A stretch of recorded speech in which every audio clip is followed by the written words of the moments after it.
Hi there everyone. So today I'll be reviewing three books, the collected works of Kahlil Gibran, the complete Winnie the Pooh, and when we were very young, and now we are six, and Civil War from Marvel. So let's start with Gibran. So if you're into poetry or if you're into Sufi stories and work, you've probably heard about Gibran. This is a gorgeous edition by Fingerprint Press. Let's see, Fingerprint T, Fingerprint. So Fingerprint Press, which is the collected works of Gibran. It's it's a very I got it for pretty cheap. I got it for 400 from Amazon, and for the value that I got it for, it's an awesome book. It even has like gilded edges. Like most of the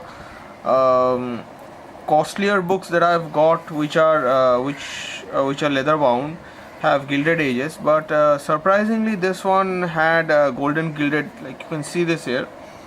Golden gilded edges as well, and it's in the whole of the book is beautifully, the cover is beautifully done. It's in gold, the back is also in gold, and it says, "And think not you can direct the course of love, for love, if it finds you worthy, directs your course."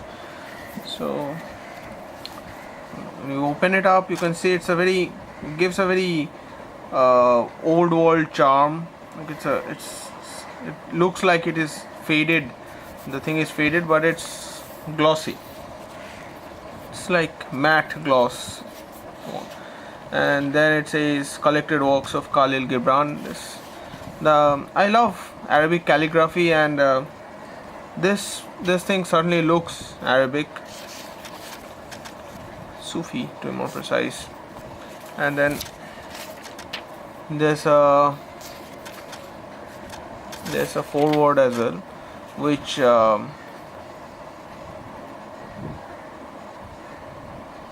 writer of New York pen leak, Kahlil Gibran was born. Gibran Kahlil Gibran, 6 January 1883. Shari. So it says a little about Gibran and where he was born and so on. And the fact that he was influenced by Islam, Christianity, Theosophism, Judaism. So this, for example, it has an artwork at the very beginning. It starts with the prophet coming off the ship. So this is something like it's not a story, but it's more like anecdotes, if you must. For example, it starts as, read it a little.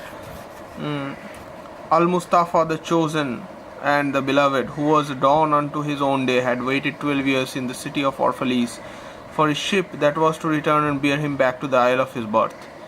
And in the 12th year, on the 7th day of Elul, the month of reaping, he climbed the hill without the city walls and looked seaward, and he beheld his ship coming with the mist. So this is more like a holy book. And then these are like anecdotes. Love, then said Al-Mitra, speak to us of love. So, and then marriage, children, giving. So and then there are like poems in between as well. And for example, the hermit and the beasts. So once there lived among the hills a hermit. He was pure of spirit and white of heart. So like these are, and then there's the lightning flash. These are not really stories per se, but these are more like what Gibran felt and he wrote. And there are artworks in between. This is for example a play. So the Earth Gods is a play, and there are 3 gods, if I'm not wrong. I've not read the whole thing, but I was going through it last night. So the first god, second god, third god, and then the second god says something again. And these are in the form of like this is not really prose. This is more like Shakespearean plays. It's very interesting. And then there are poems as well in between, the Song of the Rain, for example.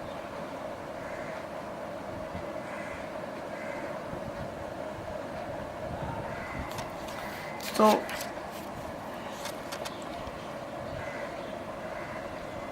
as you can see, so the whole thing is anecdotes of Gibran, and it's a very nice book, and especially for the price I got it for, I think. So it's printed, the price printed is on the inside. I did not notice this before. So it says US dollar $21.99 or $6.99. I got it for $3.99 on Amazon. I'll put in a link in case you guys are interested. Then we come to Winnie the Pooh. So this is the Winnie the Pooh collection. It's complete and unabridged by A. Milne and illustrated by E. Shepard. So this was a second-hand copy I got. I don't think first-hand copies of this are available anymore. And I got it for very cheap. I think I got it for 300 or 400. So this is a slipcase edition, but there are other editions available as well, which contains the whole of Winnie the Pooh. I'll put a link to this if I can find it online, and if not, I'll put a link to other complete editions so that you may go through it if you're interested. So the first book is the complete Winnie the Pooh, and the second book contains two stories when we were very young and now we are 6, both by A. Milne. And as you can see, this was a second-hand copy, so there is slight scuff marks and some pen marks on this. But for the price I got it for, I'm very happy with it. So let's open up the first one. So inside the dust jacket, it's the same thing as the back, so it's nothing to see there much. And we have a map of Pooh's forest. So it says drawn by me and Mr. Shepard helped. So if you remember, Winnie the Pooh was written by A. Milne. Oh, okay, and it says Chloe Jackson's book, by the way. So I personally love these anecdotes, and the guy was, the boy, I think he was very generous to write it in pencil. I love this fact. I love finding things written inside book. They offer a unique perspective on the person who owned it before me for second-hand books. So, and that's Christopher Robin. And Pooh says jam something. Okay.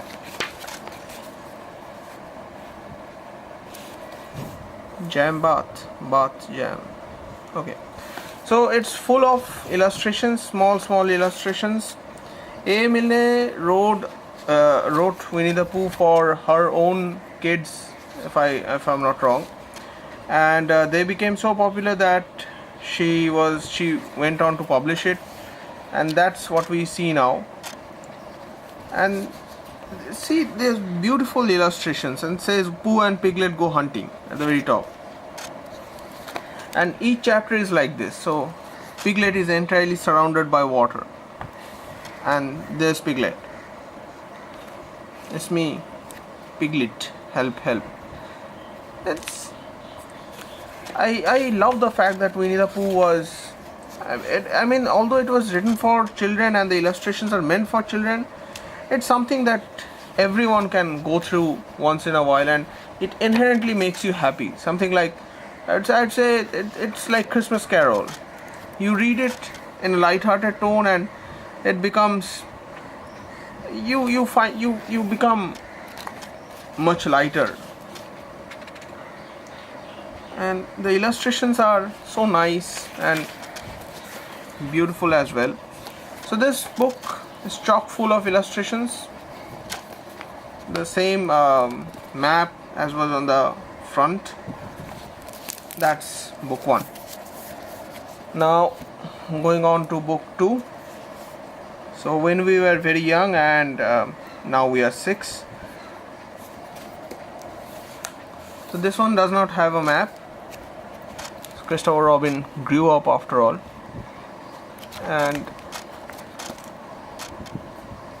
and these are like, wow, these are I did not know this. I have not read the second book, so I didn't know this, but apparently the second book is full of poems.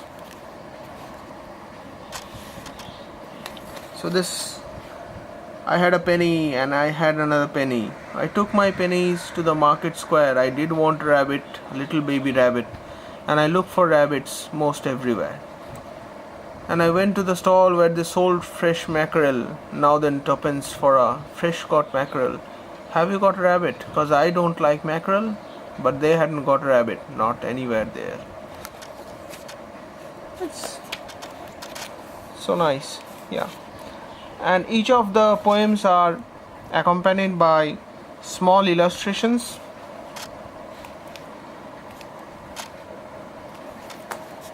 You can see here. This is the Emperor's Rhyme. Yeah.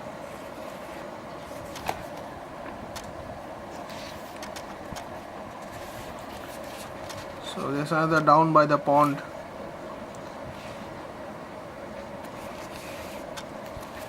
Lovely books, beautiful illustrations, and definitely something to get if you're into well drawn and illustrated books like me. I personally love books with illustrations. There are a few people who disagree, but I think illustrations carry a certain charm with it. They make a part of the book, and they make the book much more interesting than if they were without illustrations. So the next book, Civil War. So it's a Marvel book, Marvel Civil War by Miller and McNiven. Mark Miller is a very famous name, as is McNiven. I'm sure if you've heard of them, or even if you haven't, I mean, you can check them up on Wiki. They are very famous people in the comics world, McNiven and Mark Miller. So there's a picture of Spider-Man, Peter Parker, there, right there, and then without the dust jacket, it's like there are a lot of characters. All that's Venom, and then Iron Man. Okay, so the two sides of the Civil War.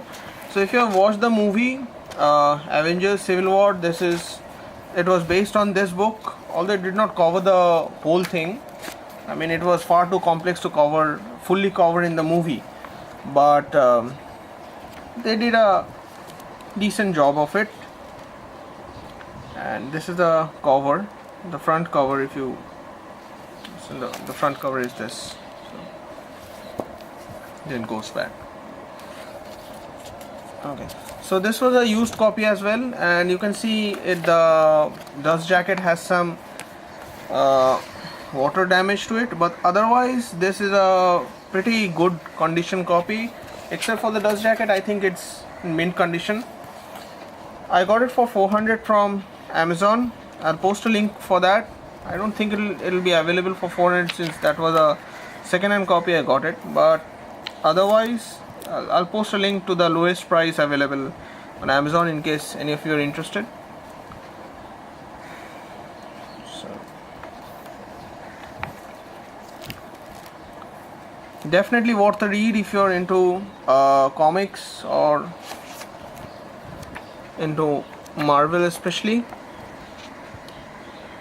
Beautiful artwork and a damn good storyline. I mean, if you've watched the movie, you'd probably know.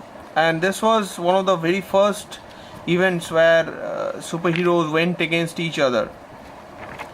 So it was revolutionary in one sense.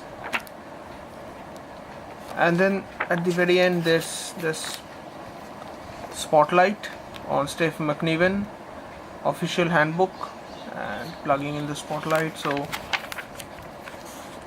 They ask questions of McNiven and Steve answers it. So this is quite a bit of extra content in terms of what goes on behind the scenes with extra artwork. Lovely. The spotlight interview with Mark Miller, there's a Mark Miller interview as well, Ultimates and so on.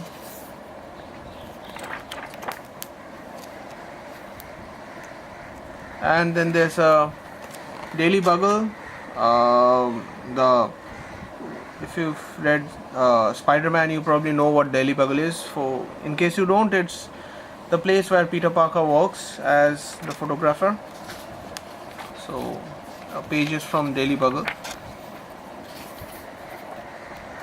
And then there are a few sketches of, that's Spidey, Civil War number 3 sketch variant by Michael Turner, and then Civil War number 4 sketch variant by Michael Turner, and then it finally ends. That's it. Okay, yeah, so that's it. In case you have any questions for the books, any suggestions, you can always post them in the comment section. And thanks for watching. Happy reading.